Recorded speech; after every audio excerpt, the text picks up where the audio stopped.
नमस्कार दोस्तों, Ram study classes में आपका स्वागत है। दोस्तों, आज हम पढ़ेंगे प्राचीन इतिहास के 3 महत्वपूर्ण टॉपिक जो हमारे हैं जैन धर्म, बौद्ध धर्म और महाजनपद काल।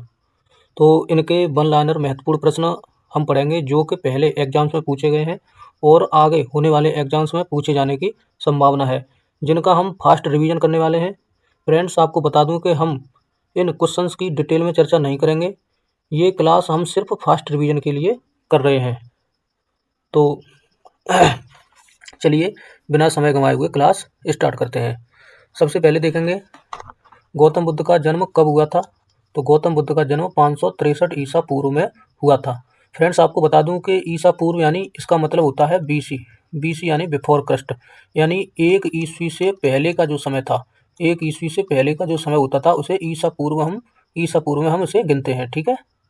आगे देखेंगे गौतम बुद्ध का जन्म स्थल क्या क्या था। तो ये गौतम बुद्ध का जन्म जो हुआ था वो लुम्बिनी में हुआ था। ठीक है। और मृत्यु अगर पूछी जाती है तो वो कुशीनगर में हुई थी, आपको ध्यान रखना है। आगे देखेंगे वह आद्यतम बौद्ध साहित्य जो बुद्ध के विभिन्न जन्मों की कथाओं के विषय में है तो क्या है, तो वो जातक है। ठीक है, जातक।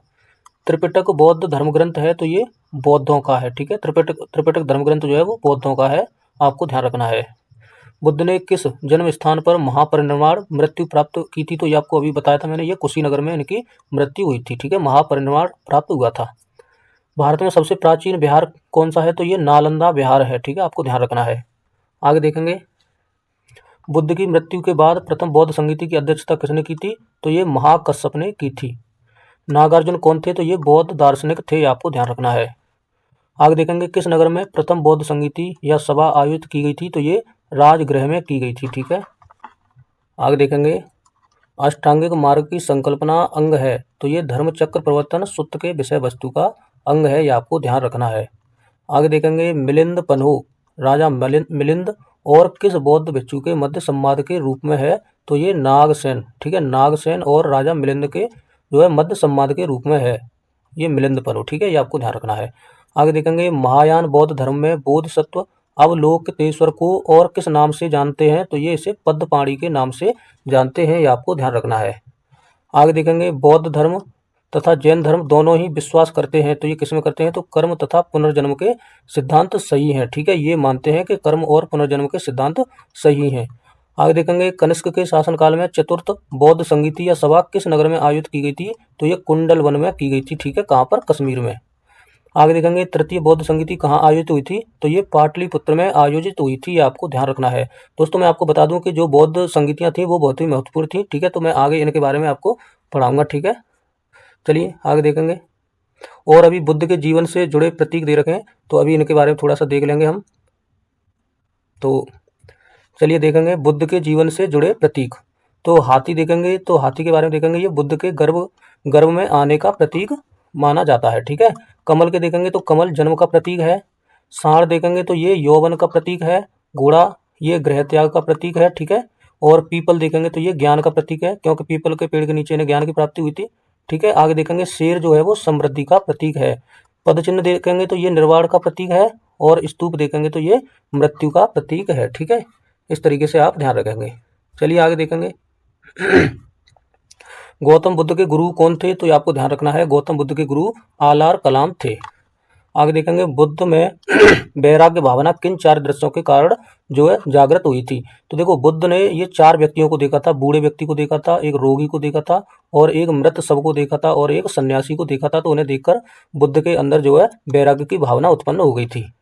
बुद्ध ने सर्वाधिक उपदेश कहाँ दिए थे। तो ये श्रावस्ती में दिए थे। ठीक है। बौद्ध शिक्षा का केंद्र क्या था। तो ये विक्रमशिला था। ठीक है, विक्रमशिला विश्वविद्यालय, आपको पता होगा। और ये विक्रमशिला विश्वविद्यालय ये जो है किसने स्थापना की थी। तो ये धर्मपाल ने स्थापना की थी, आपको ध्यान रखना है। चलिए आगे देखेंगे भारत में सबसे बड़ा बौद्ध स्तूप कहाँ स्थित है। तो ये सांची में। ठीक है, सांची में। आगे देखेंगे किस शासक ने बौद्धों के लिए विख्यात विक्रमशिला विश्वविद्यालय की स्थापना की थी। तो ये धर्मपाल ने की थी। चलिए आगे देखेंगे किसके द्वारा तृतीय बौद्ध संगीति को संरक्षण प्रदान किया गया था। तो अशोक के द्वारा। बौद्ध ग्रंथ पिटकों की रचना किस भाषा में की गई थी। तो ये पाली भाषा में की गई थी। कश्मीर में कनिष्क के शासनकाल में जो बौद्ध संगीति आयोजित हुई थी उसकी अध्यक्षता किसने की थी। तो ये वसुमित्र ने। ठीक है, वसुमित्र ने की थी। मठ मंदिर और स्तूप किस धर्म से संबंधित हैं। तो ये बौद्ध धर्म से संबंधित हैं। बौद्ध धर्म एवं जैन धर्म दोनों के उपदेश किसके शासनकाल में दिए गए थे? तो ये बिंबिसार के शासनकाल में दिए गए थे। आगे देखेंगे, गौतम बुद्ध ने अपना प्रथम उपदेश कहाँ दिया था? तो ये सारनाथ में दिया था। ठीक है, सारनाथ में। और सारनाथ आपको पता होगा कहाँ पड़ता है ये? तो वाराणसी में पड़ता है। ठीक है, आगे देखेंगे, बौद्ध धर्म ग्रहण करने वाली पहली महिला कौन थी? तो ये महाप्रजापति गौतमी थी। चलिए आगे देखेंगे, बोध गया स्थित है, तो ये बोध गया कहाँ पर है? तो ये बिहार में पड़ता है। जातक किसका ग्रंथ है? तो ये बौद्धों का ग्रंथ है। सिद्धार्थ बुद्ध को ज्ञान की प्राप्ति कहाँ हुई थी? तो ये बोध गया में जो है ज्ञान की प्राप्ति हुई थी। सारनाथ में बुद्ध का प्रथम प्रवचन कहलाता है, तो ये धर्मचक्र प्रवर्तन कहलाता है। ये बहुत ही महत्वपूर्ण प्रश्न है जो हमेशा एग्जाम में पूछा जाता है। बौद्ध धर्म ने समाज के किन वर्गों पर महत्वपूर्ण प्रभाव डाला है? तो महिला, शूद्र। ठीक है, महिला और जो है शूद्र, ये आपको ध्यान रखने हैं। आगे देखेंगे, बुद्ध के गृह त्याग का प्रतीक अभी मैंने बताया था, तो ये घोड़ा था। गौतम बुद्ध द्वारा भिक्षुणी संघ की स्थापना कहाँ की गई थी? तो ये कपिलवस्तु में की गई थी। सर्वप्रथम शून्यवाद, जिसे शून्यता का सिद्धांत बोला जाता है, इसका प्रतिपादन करने वाले बौद्ध दार्शनिक का नाम बताना है। तो ये नागार्जुन थे। ठीक है, ये आपको ध्यान रखना है। आगे देखेंगे, किस शासक के शासनकाल में नेपाल में बौद्ध धर्म का गमन हुआ था? तो ये अशोक के शासनकाल में जो है आपको ध्यान रखना है कि नेपाल में बौद्ध धर्म का गमन हुआ था। आगे देखेंगे, सांची क्यों विख्यात है? तो ये इसमें जो है सबसे बड़ा बौद्ध स्तूप है, इसलिए सांची विख्यात है। किस भाषा का ज्यादा प्रयोग बौद्धवाद के प्रचार के लिए किया गया? तो ये पाली भाषा का प्रयोग किया गया है। ठीक है, और अगर जैन के लिए अगर पूछ ले जाए तो जैन के लिए जो भाषा है वो प्राकृत भाषा है। ठीक है, तो ये आपको ध्यान रखने हैं। चलिए आगे देखेंगे, महावीर स्वामी के बारे में पढ़ेंगे, जैन धर्म के बारे में। तो देखेंगे, महावीर स्वामी का जन्म कहाँ पर हुआ था? तो ये कुंडग्राम में हुआ था। ठीक है, कुंडग्राम में। देखो, ये क्वेश्चन पूछ लिया जाता है कि एशिया की रोशनी या द लाइट ऑफ एशिया कैसे कहा जाता है? तो ये गौतम बुद्ध को कहा जाता है, ये आपको ध्यान रखना है। आगे देखेंगे, बुद्ध के जीवन की किस घटना को महाविनिष्क्रमण के रूप में जाना जाता है? तो उनके गृह त्याग की कुछ जो घटना थी उसे महाविनिष्क्रमण के रूप में जाना जाता है। चलिए आगे देखेंगे, गौतम बुद्ध की माँ किस वंश से संबंधित थी? तो ये कोलीय वंश। ठीक है, इंपोर्टेंट है पॉइंट, कोलीय वंश से संबंधित थी। किस राजा के एक अभिलेख से सूचना मिलती है कि शाक्य मुनि बुद्ध का जन्म लुम्बिनी में हुआ था? तो ये अशोक के। ठीक है, अशोक के अभिलेख से ये पता चलती है, ये आपको ध्यान रखना है। थोड़ा सा एक पॉइंट है वो पढ़ लेंगे। ठीक है, पढ़ेंगे। देखो, मौर्य वंशीय शासक अशोक के ये इनका अभिलेख था रुमिनदेई। ठीक है, ये इंपोर्टेंट अभिलेख था इनका। रुमिनदेई अभिलेख से सूचना जो है मिली कि शाक्य मुनि बुद्ध का जन्म जो है लुम्बिनी में हुआ था। इस अभिलेख ने लुम्बिनी को बुद्ध का जन्म स्थल होने के कारण इसे कर छूट प्रदान करने की घोषणा का भी उल्लेख मिलता है इसमें। ठीक है, देखो यहाँ पे ये बताया गया इसमें कि जैसे गौतम बुद्ध का जन्म लुम्बिनी में हुआ था, इसलिए वहाँ पे जो है टैक्स की जो है छूट मिल गई थी इसमें जन्म होने के कारण। चलिए आगे देखेंगे, महात्मा बुद्ध ने अपना पहला धर्मचक्र प्रवर्तन किस स्थान पर दिया था? तो ये सारनाथ में दिया था। ठीक है, देखो काफी एग्जाम में ये क्वेश्चन पूछा भी गया है। एक पॉइंट और पढ़ लेंगे, गौतम बुद्ध ने ज्ञान की प्राप्ति के बाद सबसे पहले सारनाथ, देखो वाराणसी के निकट 5 ब्राह्मण सन्यासियों को पहला उपदेश दिया था। इस प्रथम उपदेश को धर्मचक्र प्रवर्तन के नाम से जानते हैं। ठीक है, ये आपको ध्यान रखना है। चलिए आगे देखेंगे,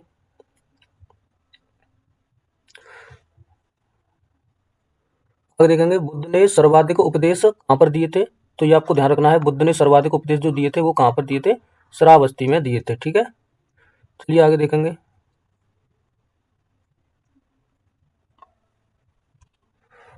महावीर का जन्म किस क्षत्रिय गोत्र में हुआ था? तो ये जानत्रिक। ठीक है, महावीर का जो जन्म हुआ था वो जानत्रिक क्षत्रिय गोत्र में हुआ था, ये आपको ध्यान रखना है।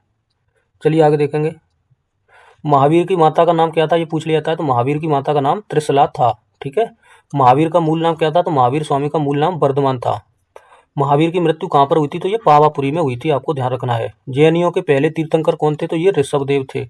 ठीक है, ये आपको ध्यान रखना है। और जो महावीर स्वामी थे वो कौन से थे? तो वो 24वें तीर्थंकर थे, आपको ध्यान रखना है। देखो, जैन परंपरा के अनुसार जैन धर्म में कुल कितने तीर्थंकर हुए? तो ये 24 तीर्थंकर हुए थे, और महावीर स्वामी जो थे वो 24वें तीर्थंकर थे, आपको ध्यान रखना है। आगे देखेंगे, जैन दर्शन के अनुसार सृष्टि की रचना एवं पालन पोषण सार्वभौमिक सत्य से हुआ है। ठीक है, चलिए आगे देखेंगे, जैन समुदाय में प्रथम विभाजन के श्वेतांबर संप्रदाय के संस्थापक कौन थे? तो ये स्थूलभद्र थे। जैन तीर्थंकर पार्श्वनाथ द्वारा प्रतिपादित 4 महाव्रतों में महावीर स्वामी ने 5वें महाव्रत के रूप में क्या जोड़ा? तो इन्होंने 5वें महाव्रत के रूप में ब्रह्मचर्य को जोड़ा था। ठीक है, ये आपको ध्यान रखना है। भगवान महावीर स्वामी का प्रथम शिष्य कौन था? तो आपको ध्यान रखना है जमाली था, जो कि इनका जो है दामाद भी था। ठीक है, ये क्वेश्चन पूछ लिया जाता है एग्जाम में। आगे देखेंगे, त्रिरत्न सिद्धांत, सम्यक धारणा, सम्यक चरित्र और सम्यक ज्ञान जिस धर्म की महिमा में है तो वह है ये जैन धर्म की महिमा में जो है ये त्रिरत्न सिद्धांत दिए गए हैं। ठीक है, ये आपको ध्यान रखना है। आगे देखेंगे दिलवाड़ा के जैन मंदिर का निर्माण किसने करवाया था। तो दिलवाड़ा का जो जैन मंदिर का निर्माण कराया था वो चालुक्यों ने यानी सोलंकियों ने करवाया था, ये आपको ध्यान रखना है। ठीक है, एक क्वेश्चन और है, स्यादवाद सिद्धांत है तो ये जैन धर्म का सिद्धांत है। ठीक है, ये आपको ध्यान रखना है। चलिए आगे और प्रश्न देख लेंगे। जैन साहित्य को कहा जाता है, तो देखो जैन साहित्य को आगम कहा जाता है। जैन ग्रंथ कल्प सूत्र के रचयिता थे तो ये भद्रबाहु थे, आपको ध्यान रखना है। आगे देखेंगे अनेकांतवाद किसका केंद्रीय सिद्धांत एवं दर्शन है, तो ये जैनों का। ठीक है, जैन मत है। ठीक है, जैन मत का जो है ये सिद्धांत एवं दर्शन है। आगे देखेंगे महान धार्मिक घटना महामस्तकाभिषेक किससे संबंधित है और किसके लिए की जाती है, तो ये जो है बाहुबली के लिए। ठीक है, बाहुबली के लिए यह की जाती है और इसी से संबंधित है। आगे देखेंगे प्रथम जैन महासभा का आयोजन कहाँ हुआ था, तो ये पाटलिपुत्र में हुआ था। द्वितीय जैन महासभा का आयोजन कहाँ हुआ था, तो ये वल्लभी में हुआ था। जैन साहित्य का संकलन किस भाषा व लिपि में है, तो ये प्राकृत एवं अर्धमागधी जो है लिपि में है। ठीक है, और भाषा कौन सी है, प्राकृत भाषा है। आगे देखेंगे कौन बुद्ध के जीवन काल में ही संघ प्रमुख होना चाहता था, तो ये देवदत्त होना चाहता था। आगे देखेंगे हेलियोडोरस का वेशनगर अभिलेख संदर्भित है, तो ये केवल वासुदेव से संबंधित है। ठीक है, आगे देखेंगे आजीवक संप्रदाय के संस्थापक कौन थे, तो ये मक्खली गोसाल। ठीक है, मक्खली गोसाल, ये आपको ध्यान रखना है। आगे देखेंगे भागवत संप्रदाय के विकास में किसका योगदान अत्यधिक था, तो ये हिंद यूनानियों का जो है योगदान अधिक था, ये आपको ध्यान रखना है। आगे देखेंगे वासुदेव कृष्ण की पूजा सर्वप्रथम किसने प्रारंभ की थी, तो ये सातवतों ने की थी। ठीक है, सातवतों ने। प्राचीनतम विश्वविद्यालय कौन सा था, तो ये नालंदा विश्वविद्यालय था। ठीक है, ये आपको ध्यान रखना है। चलिए आगे और प्रश्न देख लेंगे। आगे देखेंगे किस शासक द्वारा सर्वप्रथम पाटलिपुत्र की राजधानी के रूप में चयन किया गया, तो ये उदयन ने किया था। ठीक है, उदयन द्वारा पाटलिपुत्र की जो है राजधानी सर्वप्रथम जो है चयनित की गई थी, तो वो उदयन के द्वारा की गई थी। देखो ये क्वेश्चन महत्वपूर्ण है। 16 महाजनपदों की सूची उपलब्ध है, तो ये अंगुत्तर निकाय में। ठीक है, अंगुत्तर निकाय में जो है मिलती है 16 महाजनपदों की सूची। मगध का कौन सा राजा सिकंदर महान का समकालीन था, तो ये घनानंद था। ठीक है, घनानंद राजा, ये आपको ध्यान रखना है। आगे देखेंगे प्रथम मगध साम्राज्य का उत्कर्ष किस सदी में हुआ था, तो ये 6वीं यानी 6ठी शताब्दी ईसा पूर्व में हुआ था। सिकंदर के आक्रमण के समय उत्तर भारत पर किस राजवंश का शासन था, तो ये नंद वंश का जो है शासन चल रहा था जब सिकंदर ने आक्रमण किया था उत्तर भारत पर। 6ठी शताब्दी ईसा पूर्व में प्रारंभ में भारत का सर्वाधिक शक्तिशाली नगर कौन सा था, तो ये मगध ही था। ठीक है, ये आपको ध्यान रखना है। और आपको ध्यान रखना है कि जो नंद वंश का अंतिम जो राजा था, अंतिम सम्राट था, तो वो घनानंद था। ठीक है, आगे देखेंगे भारत में सिक्कों मुद्रा का प्रचलन कब हुआ था, तो ये 600 ईसा पूर्व में हुआ था, ये आपको ध्यान रखना है। अभिलेखीय साक्ष्य से प्रकट होता है कि नंद राजा के आदेश से एक नहर खोदी गई थी, तो ये कलिंग में खोदी गई थी। आगे देखेंगे पहला ईरानी शासक जिसने भारत के कुछ भाग को अपने अधीन किया था, तो ये डेरियस था। ठीक है, डेरियस। मगध के किस प्रारंभिक शासक ने राज्यारोहण के लिए अपने पिता की हत्या की एवं इसी कारणवश अपने पुत्र द्वारा मारा गया। ठीक है, तो ये अजात शत्रु था। ठीक है, और ये वंश जो था उसे पितृहंता वंश के नाम से भी जाना जाता है। ठीक है, ये आपको ध्यान रखना है। चलिए आगे देखेंगे किस शासक ने अवंती को जीतकर मगध का हिस्सा बना दिया था, तो ये शिशुनाग ने। ठीक है, शिशुनाग ने। आगे देखेंगे कौन सा बौद्ध ग्रंथ 16 महाजनपदों का उल्लेख करता है, तो अभी बताया था अंगुत्तर निकाय। अंगुत्तर निकाय में 16 महाजनपदों का उल्लेख दिया गया है। विश्व का पहला गणतंत्र वैशाली किसके द्वारा स्थापित किया गया, तो ये लिच्छवी द्वारा स्थापित किया गया था। आगे देखेंगे प्राचीन श्रावस्ती का नगर विन्यास किस आकृति का है, तो ये अर्धचंद्राकार आकृति का है। मगध के सबसे प्राचीन वंश के संस्थापक कौन थे, तो ये मगध के सबसे प्राचीन वंश के संस्थापक बृहद्रथ थे, ये आपको ध्यान रखना है। कली ग्रंथों में गांव के मुखिया को क्या कहा गया है, तो ये जो है गांव के मुखिया को भोजक कहा गया है, ये आपको ध्यान रखना है। गृहपति का अर्थ क्या है, तो ये धनी व्यक्ति, गृहपति का अर्थ धनी व्यक्ति है। चलिए फ्रेंड्स देखो जैन संगीतियाँ दे रखी हैं और 2 जैन संगीतियाँ दे रखी हैं, तो उनके बारे में आप पढ़ लेंगे कि यह किसके समय में जो है हुई थी और कहाँ पर हुई थी और अध्यक्ष कौन थे। तो प्रथम जैन संगीति देखेंगे तो ये चंद्रगुप्त मौर्य के समय में हुई थी और स्थान पाटलिपुत्र में हुई थी और स्थूलभद्र यहाँ पर अध्यक्ष बनाए गए थे। ठीक है, द्वितीय जैन संगीति देखेंगे तो ये 512 ईस्वी में हुई है और वल्लभी में हुई है और देवर्षि क्षमा श्रवण इसके अध्यक्ष बनाए गए। अब देखो एक बार बौद्ध संगीतियाँ देख लेंगे और बौद्ध संगीतियों से प्रश्न पूछे जाते हैं तो थोड़ी इंपॉर्टेंट भी है। तो देखेंगे प्रथम बौद्ध संगीति 483 ईसा पूर्व में अजात शत्रु के शासनकाल में और राजगृह में और अध्यक्ष महाकश्यप थे। ठीक है, द्वितीय बौद्ध संगीति 383 ईसा पूर्व में 100 साल बाद हुई थी और काला अशोक के शासनकाल में हुई थी, वैशाली में हुई थी, और सर्वकामनी। ठीक है, ये थोड़ा सा नाम जो देख लेना, सर्वकामनी लिखा हुआ है, ये सर्वकामनी मिलता है कहीं कहीं। ठीक है, चलिए तृतीय बौद्ध संगीति देखेंगे। ये 251 ईसा पूर्व में हुई थी, अशोक के शासनकाल में हुई थी और पाटलिपुत्र में हुई थी। ठीक है, और मोगलीपुत्र तिस्स के जो है अध्यक्ष यहाँ पर बनाए गए थे। चतुर्थ बौद्ध संगीति देखेंगे, प्रथम सदी ईस्वी में हुई थी, कनिष्क के शासनकाल में हुई थी, कुंडलवन में हुई थी, और वसुमित्र यहाँ पर अध्यक्ष थे। ठीक है, ये आपको ध्यान रखना है। इसकी एक आप ट्रिक भी देख सकते हैं, राजा महाराजा आजा। ठीक है, वैशाली सबका काल है। ठीक है, पाटलिपुत्र, मोगलीपुत्र और अशोक, और कुंवर सिंह यानी कुंडलवन, मित्र और कनिष्क। ठीक है, ये आपको ध्यान रखने हैं ऐसे। चलिए, तो फ्रेंड्स अभी देखो जो है हम महाजनपद काल के बारे में देख लेंगे। ठीक है, हमने पढ़ लिए हैं थोड़े से उसमें, और अभी देख ले रहे हैं ये, इसके बारे में देखेंगे। पाली ग्रंथों में गांव के मुखिया को क्या कहा गया है? तो पाली ग्रंथों में गांव के मुखिया को देखो भोजक या ग्राम भोजक कहा गया है। ठीक है, अभी देखो ये क्वेश्चन हमने पढ़ लिए हैं। आगे देखेंगे, उज्जैन का प्राचीन नाम क्या था? तो उज्जैन का प्राचीन नाम अवंतिका था, ये आपको ध्यान रखना है। देखो, नंद वंश का संस्थापक कौन था? तो ये नंद वंश का जो संस्थापक महापद्म नंद था, ये आपको ध्यान रखना है। आगे देखेंगे, प्राचीन भारत में पहला विदेशी आक्रमण किन के द्वारा हुआ था? तो ये ईरानियों के द्वारा हुआ था। आगे देखेंगे, सिकंदर ने भारत पर कब आक्रमण किया था? तो ये 326 ईसा पूर्व में जो है इसने आक्रमण किया था। ठीक है, ये आपको ध्यान रखना है। आगे देखेंगे, हर्यक वंश के किस शासक को कुड़िक कहा जाता था? तो अजातशत्रु को। ठीक है, अजातशत्रु को कुड़िक कहा जाता था। किस शासक ने गंगा एवं सोन नदियों के संगम पर पाटलिपुत्र नामक नगर की स्थापना की थी? तो ये उदयन ने की थी। ठीक है, उदयन ने। आगे देखेंगे, 323 ईसा पूर्व में सिकंदर महान की मृत्यु हुई थी, तो ये कहाँ पर हुई थी? तो ये बेबीलोन में हुई थी। आगे देखेंगे, सिकंदर महान, अलेक्जेंडर द ग्रेट एवं पोरस की सेनाओं ने किस नदी के आमने सामने वाले तटों पर पड़ाव डाला था? तो ये झेलम नदी का तट था। ठीक है, झेलम नदी का तट था, तो वहीं पर सिकंदर महान और पोरस राजा के बीच जो है युद्ध हुआ था, ये आपको ध्यान रखना है। आगे देखेंगे, किस प्रकार का मृदभांड पोट्री भारत में द्वितीय नगरीकरण शहरीकरण के प्रारंभ का प्रतीक माना गया है? तो ये उत्तरी काले पॉलिशकृत बर्तन। ठीक है, ये आपको ध्यान रखना है। ठीक है, ये बर्तनों जो है पॉलिश से संबंधित होता है मृदभांड, इसके बारे में आप देख लेना। ठीक है, आगे देखेंगे, मगध की प्रथम राजधानी कौन सी थी? तो मगध की प्रथम राजधानी गिरिब्रज या राजगृह थी। ठीक है, ये आपको ध्यान रखना है। फ्रेंड्स, इसमें हमारे महाजनपद काल हैं, तो थोड़े से महाजनपद काल के बारे में देख लेंगे। हमारे 16 महाजनपद काल हैं, तो उनके बारे में देखो, महाजनपद काल और उनकी राजधानी पढ़ लेते हैं। ठीक है, ये नहीं पढ़ रहे हम, तो इनमें से प्रश्न जो है इनकी राजधानी कभी कभी पूछ ली जाती हैं। तो चलिए देखेंगे। देखो, मगध महाजनपद था, तो इसकी राजधानी क्या थी? तो ये राजगृह या राजगीर थी।